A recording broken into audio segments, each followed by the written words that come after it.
Hello friends, हम लोगों ने अभी तक 60 एमसीक्यू तक देख लिए। मार्केटिंग मैनेजमेंट के 60 एमसीक्यू हम लोगों ने कंप्लीट कर लिया है। अभी हम लोग करेंगे कौन सा 61 से लेके जितना भी रिमेनिंग अपना हो सकता है, और जो ज्यादा बड़ा वीडियो नहीं बनाएंगे, जिससे क्या होता है आप शॉर्ट टाइम में उसको देख सको। इसके लिए बहुत बड़ा वीडियो नहीं बनाएंगे। जितना भी 30 क्वेश्चन या 45 क्वेश्चन कंप्लीट हो सकता है हमारा, उसी के अकॉर्डिंग हम लोग वीडियो बनाएंगे। सो हम लोग स्टार्ट करते हैं। हमारा question number 61 number questions.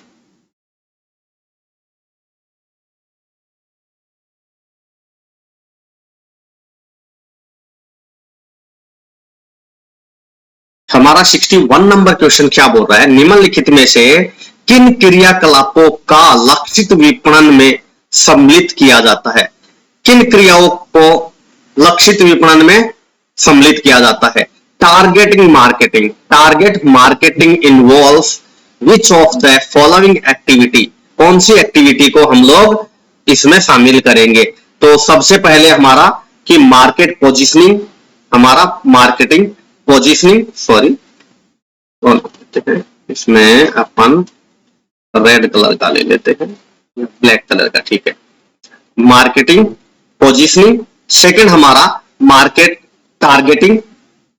Market behaviour को हमें इसमें टारगेट मार्केटिंग में इन्वॉल्व नहीं किया जाता है। तो किस किस को करेंगे, मार्केट पोजीशनिंग, मार्केट टारगेटिंग और थर्ड मार्केट सेगमेंट।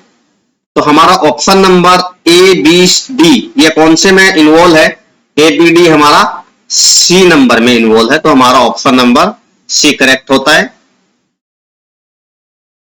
देखो इसमें क्या लिखा हुआ है, सी ऑप्शन में क्या एनालाइज किया हुआ है, लक्षित विपणन लोगों का एक समूह होता है जिसे विभिन्न आधारों पर पहचाना तथा अलग किया जा सकता है। मार्केटिंग जो क्या बोलते हैं, टारगेट मार्केटिंग है, वो लोगों का, पीपुल का एक ग्रुप होता है जिसे विभिन्न आधारों पर पहचाना जा सकता है तथा अलग किया जा सकता है। जैसे कि जलवायु के आधार पर कैसे कैसे उसको सेग्रीगेट करना है, जलवायु के आधार पर, जनसांख्यिकी के आधार पर, व्यवहार के आधार पर इसे शामिल किया जाता है। बाजार अवस्थीकरण, बाजार को लक्ष्य बनाना तथा बाजार विभक्तिकरण को है। अभी 62 नंबर क्वेश्चन क्या बोलता है, horizontal marketing system comprise. Horizontal marketing में क्या क्या कंप्राइज है, उत्पादक, थोक विक्रेता और खुदरा व्यापारी जो एकीकृत व्यवस्था में कार्य करते हैं। नहीं, लंबवत में ये नहीं है। मल्टी चैनल मार्केटिंग ये भी नहीं है। फिर एक अथवा एक से अधिक ग्राहक खंडों तक दो या अथवा दो से अधिक विपणन माध्यम द्वारा पहुंचा जा सकता है, यह भी एकदम से करेक्ट नहीं हो सकता। तो हम लोग एकदम से करेक्ट, क्योंकि इसके पूरे कंप्राइज में मतलब सब चीजें आ जानी चाहिए। सब चीजें किसमें आएगी, दो अथवा दो से अधिक असंबंधित, क्या है, दो अथवा दो से अधिक असंबंधित कंपनियों द्वारा एक उभरते हुए बाजार से लाभ उठाने के लिए अपने संसाधनों को एक साथ, देखो दोनों कंपनियां अलग अलग टाइप की है, लेकिन उनको मार्केट में फायदा लेने के लिए उनको एक बोलते हैं ना, ग्रोइंग मार्केट है, उभरता हुआ मार्केट है, उसमें लाभ लेने के लिए अपने सारे रिसोर्स को एक साथ लेके आती है। दो अलग अलग कंपनियां हैं लेकिन अपने रिसोर्स को, अलग अलग टाइप की कंपनियां हैं लेकिन अपने रिसोर्स को एक साथ लेके आती है, जिससे कि ग्रोइंग मार्केट में वो ज्यादा से ज्यादा लाभ ले सके। तो हमारा पॉइंट नंबर डी करेक्ट होता है। इसको बोलते हैं लंबवत विपणन, हॉरिजॉन्टल मार्केटिंग सिस्टम बोला जाता है। लंबवत वितरण प्रणाली एक ऐसी वितरण चैनल व्यवस्था है जिसमें दो या दो से अधिक असंबंधित कंपनियां एक उभरते हुए बाजार से लाभ उठाने के लिए अपने संसाधनों को एक साथ लेके आती है। क्वेश्चन नंबर 63 क्या बोलता है, विक्रय संवर्धन हेतु विज्ञापन प्रयास किया जा सकता है। विक्रय संवर्धन हेतु विज्ञापन प्रयास किया जा सकता है। क्या क्या है, क्या क्या किया जा सकता है कि प्रतियोगी सादृश्य आधार पर, कंपिटिटिव प्रायोरिटी के आधार पर, या ऑब्जेक्टिव एवं टास्क के आधार पर, या टाइड अप सेल्स पे, बद विक्रय के आधार पर, या ऑल वन कैन अफोर्ड, यथा सामर्थ्य के आधार पर। तो कौन कौन सा हमारा होगा, तो इसमें ऐसे टाइप के क्वेश्चन होते हैं, उसमें हम लोग डायरेक्ट आंसर को देखते हैं, उसका एक रीजन होता है, आंसर में सब कुछ इन्वॉल्व होता है जो कि आपका जितने भी ऑब्जेक्टिव होते हैं। तो इसमें ऑप्शन नंबर सी था, जिसमें क्या क्या इन्वॉल्व रहेगा कि प्रतियोगिता सादृश्य के आधार पर आपका विक्रय संवर्धन हेतु विज्ञापन का प्रयास किया जा सकता है, उद्देश्य एवं कार्य के आधार पर और बद विक्रय के आधार पर। इसके लिए आपका object option number C correct हुआ। 64 नंबर क्वेश्चन क्या बोलता है, which of the following is not a method of segment a market. निम्नलिखित में से कौन सी बाजार को विभाजित करने की पद्धति नहीं है। देखो क्या होता है, बाजार को विभक्तिकरण मतलब विभाजितकरण होता है, जैसे ये मोबाइल का मार्केट है, ये टीवी का मार्केट है, इस टाइप का विभाजित होता है। तो ये बोल रहा है कि कौन सा ऐसा है जो कि विभाजित नहीं करता है। अब देखो बिहेवियरल सेगमेंटेशन, व्यवहारिक खंडीकरण, हाँ ये विभाजित करती है। क्या मनोवर्ती परक खंडीकरण, फिजियोग्राफिक सेगमेंट, हाँ ये भी करती है। बेनिफिट्स सेगमेंट, हाँ लाभकारी है, जैसे एक कंपनी के अंदर 10 सेगमेंट है, उसमें प्रॉफिटेबल वाले को एक अलग किया और लॉस वाले को अलग किया, तो ये भी जो क्या बोलते हैं खंडीकरण का एक पद्धति हो सकती है। लेकिन कस्टमर सेगमेंटेशन नहीं होता है, कस्टमर सेगमेंटेशन कभी भी इसका विभाजित करने की पद्धति नहीं होती है। तो हमारा ऑप्शन डी करेक्ट होगा। देखो डी ऑप्शन में क्या लिखा, बाजार विभक्तिकरण, मार्केट सेगमेंटल एक ऐसी प्रक्रिया है जिसके माध्यम से उपभोक्ता की समान विशेषताओं के आधार पर, क्या लिखा हुआ है, समान विशेषताओं के आधार पर, इसका मतलब इसका खंडीकरण नहीं किया गया है। समान विशेषताओं के आधार पर उपभोक्ता के वर्ग अथवा बाजार खंड बनाए जाते हैं। प्रत्येक बाजार खंड के लिए अलग से विपणन कार्यक्रम बनाया जाता है। उपभोक्ता बाजार का विभाजन करने के लिए विपणन विद्वानों ने अनेक आधारों की व्याख्या की है। फिलियर कॉटलर ने, अभी ध्यान देना इसमें, देखो ये क्वेश्चन निकल सकता है इन्हीं कॉन्सेप्ट में से। क्या लिखा हुआ है, फिलियर कॉटलर ने अपनी बुक्स प्रिंसिपल ऑफ मार्केटिंग में उपभोक्ता उत्पाद के बाजार विभक्तिकरण के निम्नलिखित आधार बताए कि कौन कौन से बेस पे मार्केट सेगमेंट हो सकता है। क्या क्या है इसमें, एक तो जियोग्राफिक बेसिस, मतलब बोलते हैं ना भौगोलिक आधार पर, कि यहाँ पे ठंडी पड़ता है, यहाँ पे गर्मी पड़ता है, यहाँ पे ठंडी पड़ता है तो गर्म कपड़े बिकेंगे, यहाँ पे गर्मी पड़ता है तो गर्म के कपड़े बिकेंगे, ऐसे। एक डेमोग्राफिक बेसिस, जननांकिक आधार, मींस जनसंख्या के बेस पे आधार। दूसरा मनोवैज्ञानिक, फिजियोलॉजी बेसिस, मतलब मेंटेलिटी होता है, इस टाइप के पर्सन ये चीज परचेज करते हैं, इस टाइप के पर्सन ये परचेज करते हैं। दूसरा मार्केटिंग बेसिस, कि इस एरिया में ये मार्केटिंग बेसिस चल रहा है। प्रॉफिट बेसिस के बेस पे, वो मैंने बता दिया कि प्रॉफिट सेगमेंट एक तरफ। क्वांटम बेसिस, परिणाम के आधार पर, और दूसरा लॉयल्टी बेसिस, ब्रांड निष्ठा के आधार पर भी ये हो सकता है। तो हमारे इधर जो 4 ऑप्शन थे, जियोग्राफिकल सेगमेंट, डेमोग्राफिक और फिजियोलॉजी सेगमेंट और बिहेवियर, किंतु उपभोक्ता बाजार विभक्तिकरण के मुख्य रूप से निम्नलिखित आधार पर प्रयोग किया जा सकता है। तो ये एक बार अच्छे से आप रीड कर लो, क्योंकि इसमें से 2-3 क्वेश्चन निकल सकते हैं। इसमें से हम लोगों ने क्वेश्चन एक ही देखा है, लेकिन कॉन्सेप्ट 2-3 कवर होते हैं। Select the phases of product life cycle. Product life cycle का कैसे होता है, देखो सबसे पहले तो आपको ये ध्यान रखना चाहिए, इसमें सबसे पहले क्या आएगा, इनिशिएशन आएगा। इनिशिएशन में कौन कौन से ऑप्शन में, कई बार क्या होता है आपको ये भी ध्यान देना पड़ता है कि ये चीजें आपको आगे पीछे करना है या ये कैसे क्या करना है। तो हमारे पास में क्या है, सबसे पहले कि आप लोग कोई भी प्रोडक्ट का इंट्रोडक्शन करोगे, तो सबसे पहले क्या होगा आपका इंट्रोडक्शन, फिर उसके बाद में उसका ग्रोथ होगा, ठीक है। उसके बाद में उसका मैच्योरिटी लेवल पे आएगा, प्रोडक्ट क्या आता है, फिर उसका होगा डेक्लाइन। क्या होता है, सबसे पहले इंट्रोड्यूस होता है प्रोडक्ट, उसके बाद में उसमें तेजी आती है, वृद्धि आती है, उसमें और सेल होता है, वृद्धि होती है। लेकिन एक इस तरह वहां पे आता है, वो मैच्योरिटी लेवल पे होता है कि इससे ज्यादा नहीं बढ़ पाएगा। मैच्योरिटी लेवल आने के बाद में प्रोडक्ट में क्या आ जाता है, डेक्लाइन आ जाता है। तो हमारा ऑप्शन नंबर सी करेक्ट होगा। तो देखो उत्पाद चक्र, product life cycle.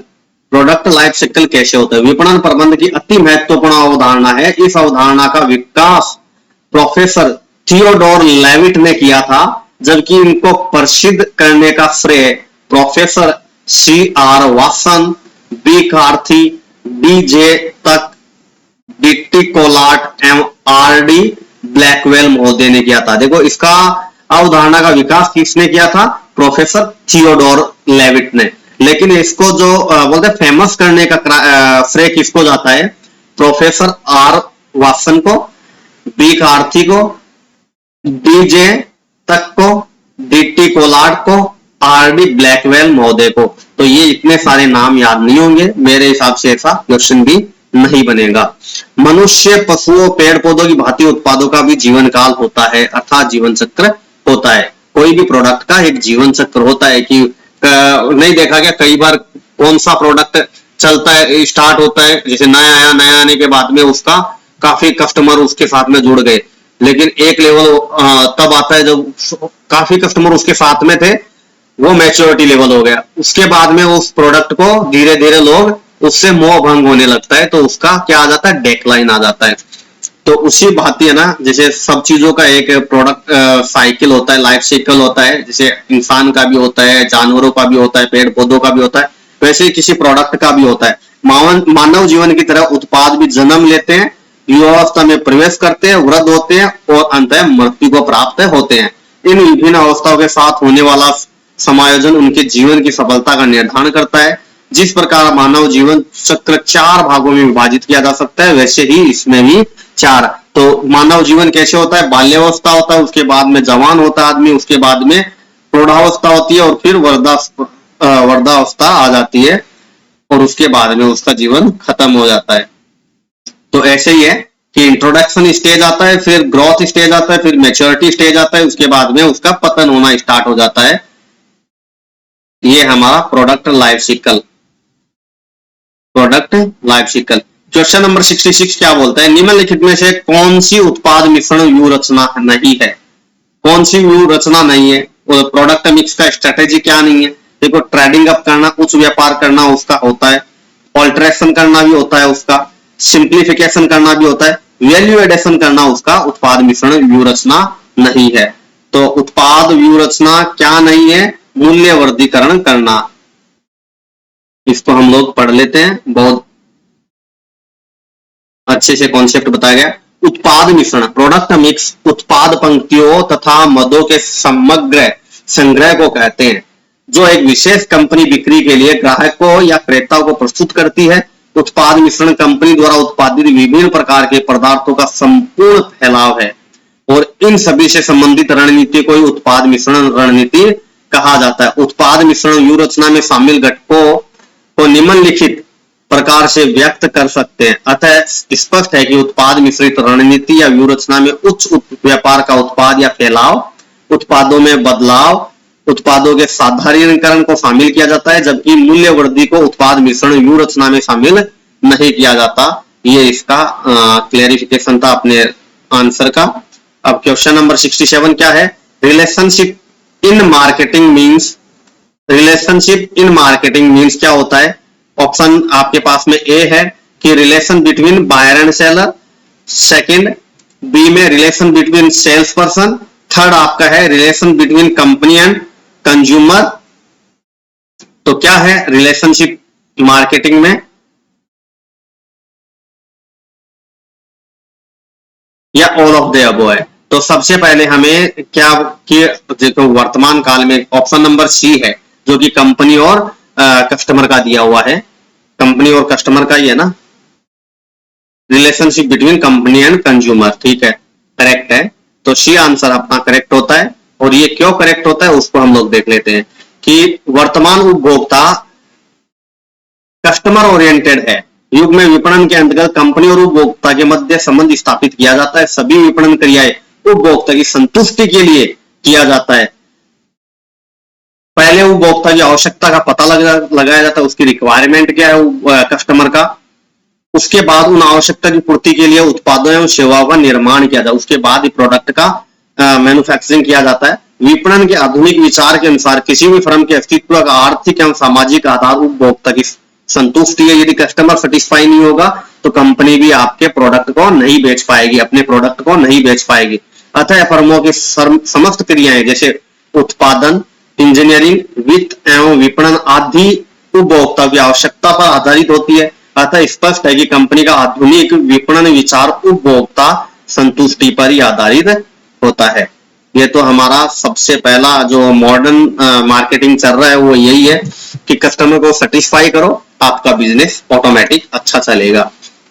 Question number 68, नया उत्पाद विकसित करने के लिए व्यवसाय विश्लेषण करने के बाद कंपनी को क्या करना चाहिए? नया उत्पाद विकसित करने के लिए व्यवसाय विश्लेषण करने के बाद कंपनी को क्या करना चाहिए? क्या करना चाहिए? विचारों का सर्जन करना चाहिए? नहीं। उत्पाद स्थापित करना चाहिए? नहीं। उत्पाद का विकास है परीक्षण करना चाहिए, प्रोडक्ट डेवलपमेंट एंड टेस्टिंग करना चाहिए, क्योंकि आपको पता चल गया कि पूरा एनालाइज कर लिया कंपनी ने कि क्या अपने को क्या प्रोडक्ट प्रोड्यूस करना है, तो उसके बाद में आपको क्या करना चाहिए? प्रोडक्ट को डेवलप करना चाहिए और उसका टेस्टिंग करना चाहिए। तो आपका सी ऑप्शन करेक्ट होता है। नए उत्पाद विकसित करने के लिए व्यवसाय विश्लेषण के बाद में कंपनी को निम्न प्रक्रियाओं को संपन्न करना चाहिए। विश्लेषण, व्यापार विश्लेषण कर लिया, उसके बाद में क्या करना चाहिए? उसको विचारों की उत्पत्ति, नंबर 1 अनुवीक्षण, अवधारणा की जांच, व्यापार की समीक्षा, उत्पाद का विकास, विपणन की जांच और वाणिज्यकरण करना। ये 7 टाइप के आपको काम करने होते हैं। क्वेश्चन नंबर 69 क्या बोलता है? 69 ये बोलता है Which one is not a major component of holistic market? स्वग्रह या स्वागिण विपणन मतलब संपूर्ण विपणन का मुख्य संगठक नहीं है। कौन नहीं है? मेजर कंपोनेंट कौन नहीं है?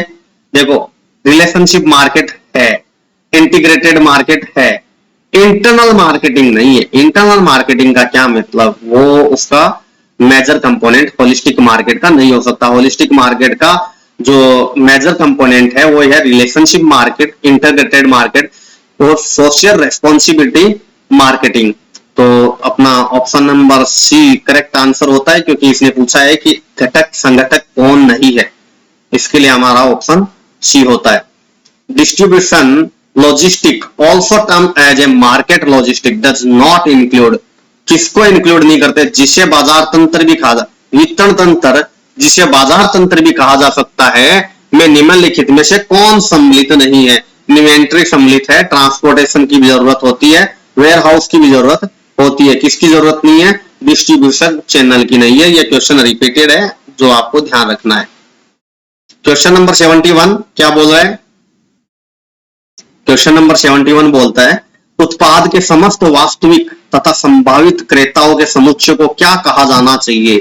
क्या जाना जाता है? The set of all actual and potential buyer of a product is known as क्या?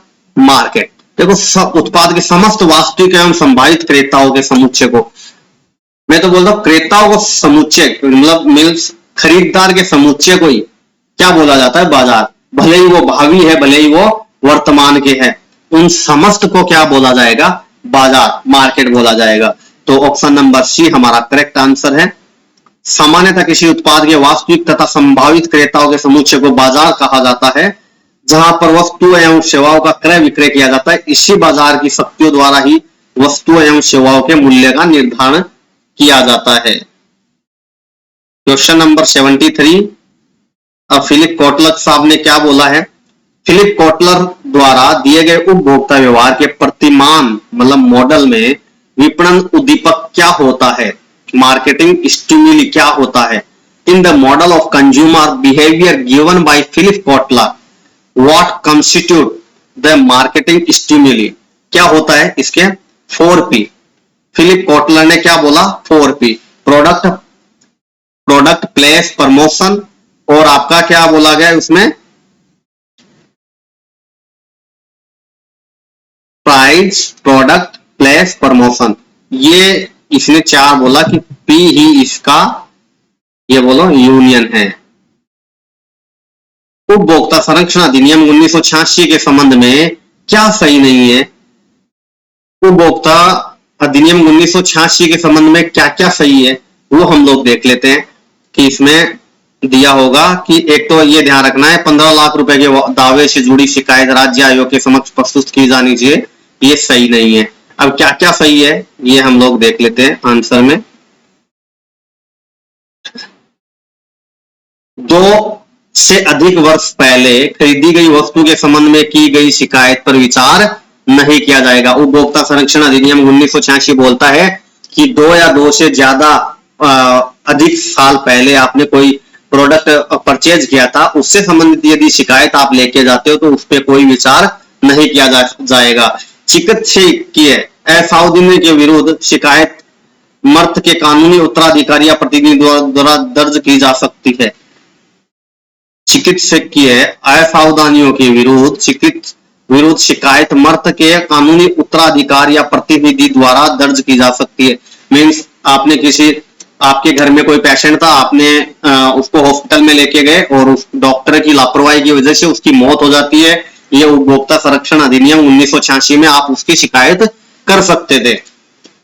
तो आपका फर्स्ट पॉइंट था कि 2 से ज्यादा साल, मतलब 2 साल पहले या उससे भी ज्यादा साल पहले आपने कोई प्रोडक्ट परचेज किया था, उसका यदि आप कंप्लेन लेके उपभोक्ता संरक्षण अधिनियम 1986 वाले मंच में जाते हो तो आपको उसका कोई सुनवाई नहीं होगी।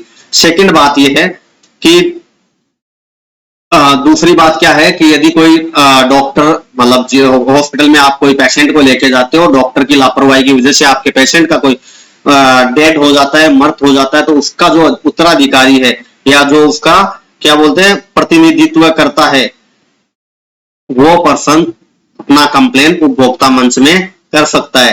थर्ड, 15 लाख रुपए के दावे से जुड़ी शिकायत को राज्य आयोग के समक्ष नहीं बल्कि जिला फॉर्म में ही, तो इसके लिए ये गलत हो गया। इसमें ऑप्शन में दिया था कि राज्य कमीशन में स्टेट कमीशन में लेके जाना पड़ता है, जबकि रियल ये है कि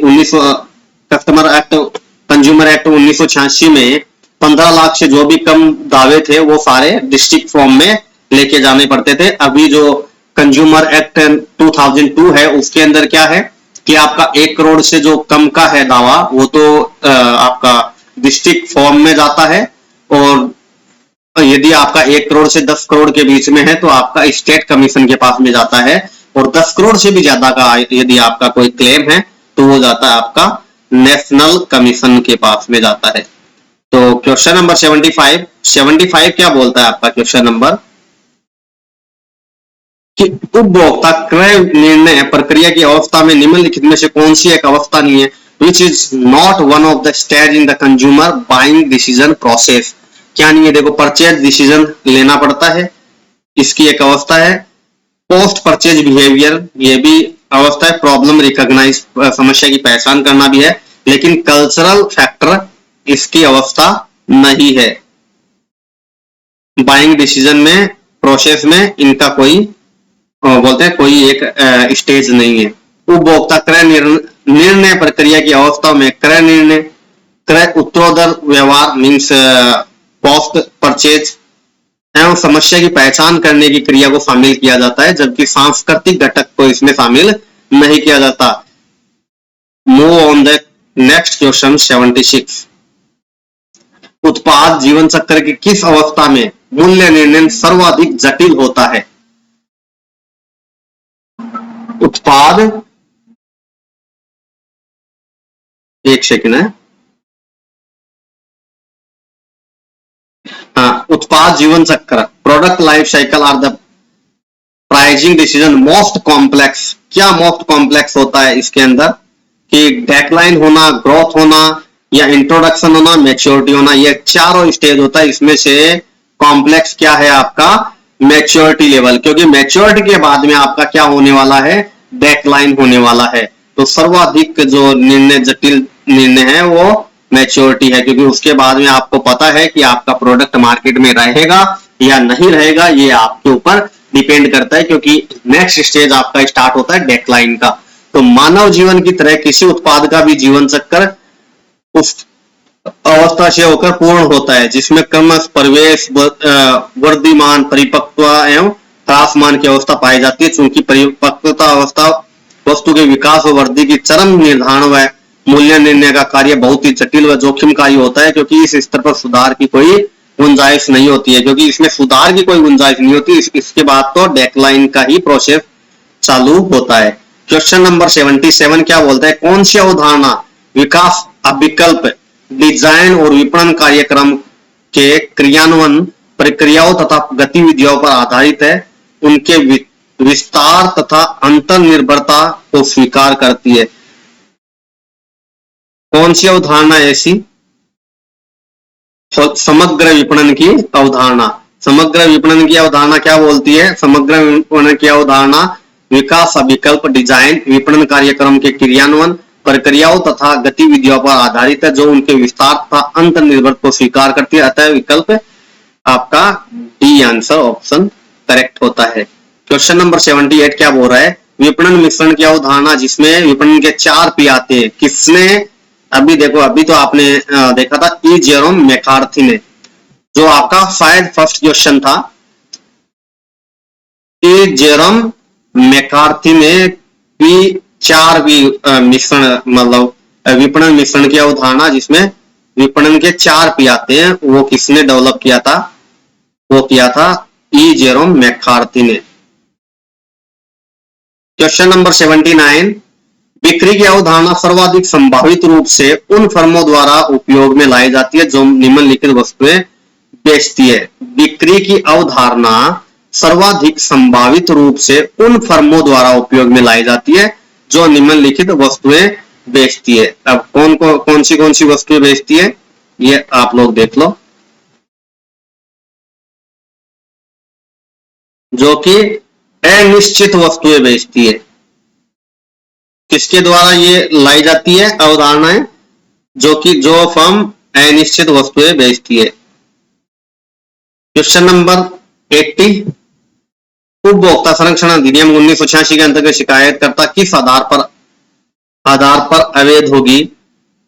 देखो, उपभोक्ता संरक्षण निःशुल्क प्रदान की जाने वाली सेवाओं पर, निःशुल्क जो सेवा प्रदान की जाती है उसके ऊपर आप कंप्लेन नहीं कर सकते, उस शिकायत को आप अवैध माना जाएगा, क्योंकि आपका कंप्लेन तो उसी पे होगा ना जिसपे आपको लॉस लगेगा, जिसपे आपने कुछ पे किया है, लेकिन आपने कुछ पे किया ही नहीं और ऐसे ही कोई आपको फ्री ऑफ कॉस्ट सर्विस दिया और उसको आपने उपभोक्ता मंच में लेके गए 1986, उपभोक्ता मंच 1986 में लेके गए और बोले आप मेरे को ये क्लेम दिलाओ, तो ये नहीं हो सकता, क्योंकि इससे सामने वाले ने, जो बेनिफिशियरी है, उसने कोई बेनिफिट आपसे नहीं लिया है। कौन सा बाजार खंडीकरण विधि विपणन की अवधारणा के भाव के सर्वाधिक अनुकूल है? ये आपको पहले भी देखा, अपेक्षित लाभ। खंडीकरण का आपने देखा था कि उसमें काफी चीजें होती है, जियोग्राफिकल होती है, उसमें बेनिफिशियरी जो सेगमेंट होते हैं उसको, तो इसमें ये सोशल क्लास था नहीं, फैमिली साइज था नहीं, इकोनॉमिक साइज था नहीं, तो आपका बचता क्या? बेनिफिट। क्वेश्चन नंबर 82 क्या बोलता है, उत्पाद की गुणवत्ता, विशेषता, शैली, ब्रांड नाम और पैकेजिंग का विवरण किसकी पहचान करता है? वास्तविक प्रोडक्ट की। किसकी करता है? एक्चुअल प्रोडक्ट की पहचान करता है, उसकी गुणवत्ता, विशेषता, शैली, ब्रांड वगैरह संपूर्ण जानकारी देता है, पैकिंग वगैरह। विपणन के अंतर्गत अध्ययन किया जाता है, क्या अध्ययन किया जाता है? विक्रय प्रबंध का उपभोक्ता की संतुष्टि के लिए उपभोक्ता की क्रय संबंधी व्यवहार से संबंधित, ये तीनों चीज अपने को अध्ययन करना पड़ता है। क्वेश्चन नंबर 84, उपभोक्ता संरक्षण अधिनियम का आरंभ किसके द्वारा किया गया? राजीव गांधी द्वारा किया गया, ये ठीक है। ये डेट ध्यान रखना, कभी किया गया? 24 दिसंबर 1986 को। और ये लागू कभी हुआ? 1 जुलाई 1987 को। 24 दिसंबर 1986 को उपभोक्ता संरक्षण बनाया गया और इसको लागू कभी किया गया? 1 जुलाई 1987 से। क्वेश्चन नंबर, सेवाओं के विपणन मिश्रण तैयार करने में सम्मिलित किए जाने वाले तत्वों की संख्या। सेवाओं के संबंध में अभी हम लोग किसकी बात कर रहे हैं? सेवाओं की, सर्विस का हम लोग सेल कर रहे हैं। The number of element included in the development of product mix for the product, नहीं, अभी क्या बात कर रहे हैं हम लोग? सर्विस का। सर्विस के अंदर हम लोग किन तत्वों को, कितने तत्वों को हम लोग शामिल करते हैं? तो हम लोग कितने करते हैं? 4 को। Product, people, process, price process, promotion, physical evidence and places. इसमें कुल मिला के कितने आ जाते हैं? 4 + 3। 4 + 3। प्रोडक्ट के टाइम पे 4 थे। कौन कौन से 4 थे? प्रोडक्ट मिक्स के टाइम पे क्या क्या 4 थे? प्रोडक्ट, प्राइस, प्रमोशन और प्लेस। और सर्विस आते ही क्या हो गया? प्रोडक्ट का 4 + 3 और एडिशन कर दिया। क्या क्या 3 एडिशन किया? People, process, physical evidence. तो सर्विस के मामले में 7 होता है ऐसा, जिसका हम लोग बात करेंगे। 7 P हो जाता है। 86 नंबर का क्वेश्चन क्या बोलता है? एक साहसी, the most important function of an entrepreneur is to, एक साहसी का सर्वाधिक महत्वपूर्ण कार्य क्या होता है? नव परिवर्तन, इनोवेशन। एक साहसी व्यक्ति का सबसे महत्वपूर्ण कार्य है कि वह नवाचार को बढ़ावा दे, नया नया कुछ करे, वह नव परिवर्तन करता है। एक उद्यमी एक सामान्य व्यवसायी की तरह ही वित्त प्रबंध करता है तथा लाभ अर्जन करना चाहता है। वह परंपरागत मार्गों पर नहीं चलता है, उसके अंदर अन्य व्यक्तियों से अधिक साहस होता है तथा नव परिवर्तन की क्षमता होती है। वह जोखिम लेता है और अधिक लाभ की अर्जन करता है। देखो, जो बोलते हैं रिस्क लेगा वही तो ज्यादा कमाएगा, नहीं तो जॉब करते हैं ना लोग, जॉब करते हैं तो क्या सर्टेन इनकम आपका, लेकिन बिजनेस करते हो तो आपका अनलिमिटेड इनकम है, लेकिन इसके अंदर रिस्क भी बहुत होता है। तो अब कौन से ईयर में? ये 1986 अपन बार बार बोल रहे, तो 1986 को उपभोक्ता अधिनियम पारित हुआ था। ये ऐसा क्वेश्चन आएगा नहीं मेरे हिसाब से। निम्नलिखित में से कौन सा बाजार विविधीकरण का आधार नहीं है? कौन सा नहीं है? देखो, डेमोग्राफिक सेगमेंट हम लोगों ने 10-12 सेगमेंट देखे थे, उसमें से डेमोग्राफिक सेगमेंट था, बेनिफिट साउथेड सेगमेशन था, लाइफस्टाइल जीवन शैली के आधार पर भी सेगमेंट था, लेकिन प्राइस सेगमेंट नहीं था। क्या नहीं था? प्राइस सेगमेंट नहीं था। अब क्वेश्चन नंबर 89 क्या बोलता है कि पेनेट्रेशन प्राइजिंग क्या है? देखो, पेनेट्रेशन प्राइजिंग का क्या होता है? स्कीमिंग प्राइजिंग पॉलिसी में हम लोगों ने क्या देखा कि स्टार्टिंग में ये ना कंपनी क्या करेगी, प्रोडक्ट का प्राइस हाई रखेगी और उसके बाद में धीरे धीरे वो कम करेगी। लेकिन पेनेट्रेशन के अंदर क्या होता है कि आप ना स्टार्टिंग में तो ना बाजार के अंदर प्रोडक्ट को लॉन्च करो और कम पैसे में करो, यूज टू करा दो ग्राहकों को एक बार हैबिट डाल दो, उसके बाद में उसका प्राइस बढ़ाते जाओ। तो ये होता है उसका कि इनिशियल लो प्राइस में वो लॉन्च होता है और उसके बाद में उसका प्राइस बढ़ता जाता है। तो पेनेट्रेशन प्राइसिंग क्या है? 2 टाइप का ये हम लोग मेनली देखते हैं, स्कीमिंग और पेनेट्रेशन। स्कीमिंग के अंदर क्या होता है? हाई प्राइस रखा जाता है और पेनेट्रेशन का अंदर स्टार्टिंग में लो प्राइस रखा जाता है। क्वेश्चन नंबर 90, क्वेश्चन नंबर 90 वही है कि आपका स्कीमिंग प्राइसिंग पॉलिसी के अंदर क्या रखा जाता है? इनिशियल हाई प्राइस रखा जाता है। ठीक है, ये रिपीटेड क्वेश्चन है। अब हम लोग देखेंगे कि डिस्प्यूट रेड्रेसल मैकेनिज्म इज क्या है? 3 टियर इन कंज्यूमर प्रोटेक्शन, उपभोक्ता संरक्षण अधिनियम में विवाद निवारण तंत्र त्रिस्तरीय है, 3 स्तरीय है। कौन कौन से 3 स्तरीय? जिला फॉर्म जो कि 1 करोड़ तक, और जिला के ऊपर स्टेट कमीशन जो कि 1 करोड़ से लेकर 10 करोड़ तक सुनवाई करता है, और उसके बाद में नेशनल कमीशन होता है आपका, जो कि 10 करोड़ के ऊपर के जितने भी क्लेम होते हैं वो सारे उस पे दावे होते हैं, वो उसको सुनता है। क्वेश्चन नंबर 92 क्या बोल रहा है आपका? Question number, classification on the basis of income product weight is known as, आय, उत्पादन, भार आदि पर आधारित वर्गीकरण को क्या कहा जाता है? उसको कहा जाता है मात्रात्मक वर्गीकरण, क्वांटिटेटिव क्लासिफिकेशन। आय ये आप पढ़ सकते हो कि उसके अकॉर्डिंग। तो इसमें क्या क्या हो गया? इनकम, प्रोडक्शन, वेट, इन 3 के बेसिस पे क्या होता है? क्वांटिटेटिव क्लासिफिकेशन किया जाता है प्रोडक्ट का। क्वेश्चन नंबर 92 हमारा कंप्लीट होता है। क्वेश्चन नंबर 93 क्या बोलता है? The best means of increasing sale of a article is, एक वस्तु की बिक्री बढ़ाने का सर्वोत्तम माध्यम क्या होता है? सर्वोत्तम माध्यम क्या होता है? देखो, आपको ही पता है कि सर्वोत्तम माध्यम आपका एडवर्टाइजमेंट होगा। तो अभी तक हम लोग 93 क्वेश्चंस करते हैं, उसके बाद में नेक्स्ट वीडियो में हम लोग छोटा सा वीडियो और बना के डालेंगे, जितने भी रिमेनिंग क्वेश्चंस होंगे 30 या 35 वो सारे एक साथ ही डाल देंगे। थैंक यू वेरी मच इतना टाइम देने के लिए। और मैं आपको बार बार बोल रहा हूँ, ये सारी वीडियो आपको उसी टाइम पे सुनना है जब आपके पास में रियल में पढ़ने के लिए टाइम नहीं हो। रियल में पढ़ने के लिए टाइम मीन्स आप यदि मॉर्निंग वॉक कर रहे हो या कोई गृहिणी या अपना खाना वाना बना रही है, तो उसी टाइम पे ईयरफोन डालिए और उसको एटलीस्ट 2 बार सुनिए इस वीडियो को, आपका 100% कवर हो जाएगा और आप इजीली नेट जेआरएफ क्लियर करने में सफल हो जाओगे। क्योंकि आपके पास में इतना ही टाइम है, आप बहुत ज्यादा टाइम वेस्ट नहीं कर सकते पूरा समरी वगैरह देखने के लिए। So thank you very much. यहीं पे मैं अपना स्टॉप करता हूँ और नेक्स्ट वीडियो में हम लोग मिलते हैं रिमेनिंग एमसीक्यू के साथ में।